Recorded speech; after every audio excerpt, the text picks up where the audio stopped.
अस्सलामुअलैकुम दोस्तों, जैसा कि रमज़ान का महीना फिर अल्लाह ताला हम सब को नसीब करे। पता नहीं कोई उस रमज़ान में मौजूद होगा या नहीं होगा, मैं भी आप में हूँ या ना हूँ। तो नबी करीम सल्लल्लाहु अलैहि वसल्लम ने फरमाया कि जब रमज़ान का आता है तो अल्लाह ताला जन्नत के तमाम दरवाज़े खोल देता है।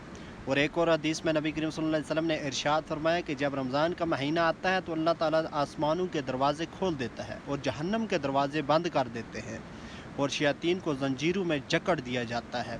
रमज़ान का महीना बरकतों भरा आ रहा है। तमाम भाई अल्लाह ताला से माफ़ी मांगें, अपने साल भर के गुनाहों की बख्शिश तलब करें अल्लाह ताला से। यकीनन अल्लाह ताला माफ़ करने वाला है। अल्लाह ताला ने इरशाद फरमाया, "ऐ नबी इबादी अन्नी अनिल गफूरुर रहीम", हे हबीब इन लोगों से कह दो कि तुम्हारा रब बहुत करीम है, बहुत गफूरुर रहीम है।